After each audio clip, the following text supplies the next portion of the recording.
നമസ്കാരം, മറ്റൊരു വീഡിയോയിലേക്ക് സ്വാഗതം. നമുക്കിന്ന് സദ്യ അവിയൽ എങ്ങനെ ഉണ്ടാക്കാം എന്ന് നോക്കാം. അതിനുള്ള സാധനങ്ങൾ ഞാനിവിടെ എടുത്ത് വെച്ചിട്ടുണ്ട്. നമുക്ക് ഓരോന്നായിട്ട് സദ്യ അവിയലിനുള്ള സാധനങ്ങൾ കട്ട് ചെയ്ത് തുടങ്ങാം.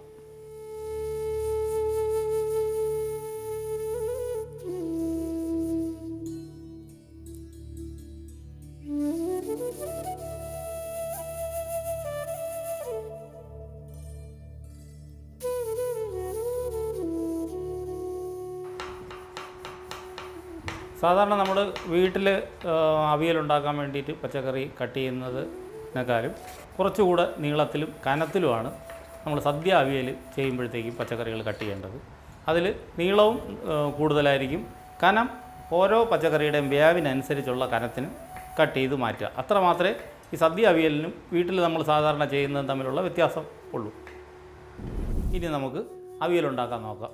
നമുക്കിനി കഷ്ണങ്ങൾ കട്ട് ചെയ്ത് നല്ല വൃത്തിയായി വാഷ് ചെയ്ത് വച്ചേക്കുന്ന കഷ്ണങ്ങൾ ഉരുളിയിലോട്ട്, ഇതിൽ ആവി കയറാൻ വേണ്ടി ആവശ്യത്തിനുള്ള വെള്ളം, ഒരു 1.5 ഗ്ലാസ് വെള്ളം, ലേശം മഞ്ഞൾപ്പൊടി, ഉപ്പ് അവസാനം നമുക്കൊന്നുകൂടെ ഒന്ന് നോക്കാം. ഇപ്പോൾ അത്യാവശ്യം കഷ്ണത്തിലൊക്കെ പിടിക്കാനുള്ള ഉപ്പ് ഇട്ടാൽ മതി.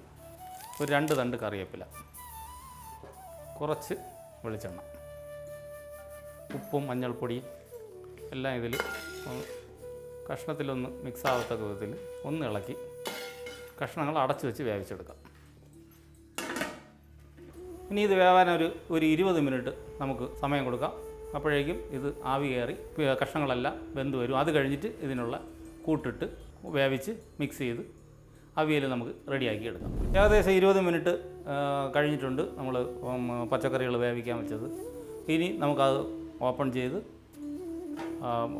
അടുത്ത കൂട്ട് ഇടാനുള്ള കാര്യങ്ങൾ നോക്കാം.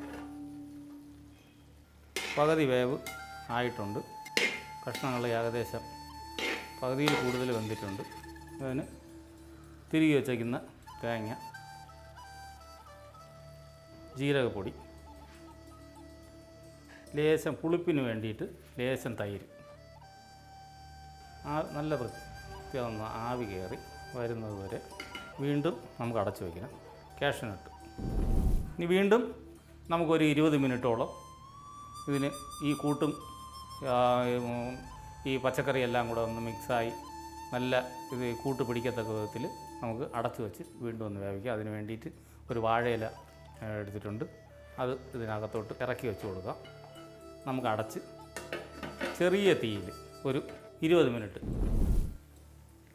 നല്ല ആവി വന്നിട്ടുണ്ട്. അങ്ങനെ നമ്മുടെ സദ്യ അവിയൽ റെഡി ആയിട്ടുണ്ട്. കുറച്ച് പച്ച വെളിച്ചെണ്ണ കൂടെ ഒഴിച്ച് നമുക്ക് സെർവിങ് ബൗളിലോട്ട് മാറ്റാം.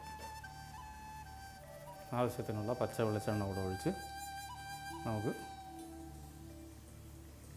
ബൗളിലോട്ട് കോരി മാറ്റാം.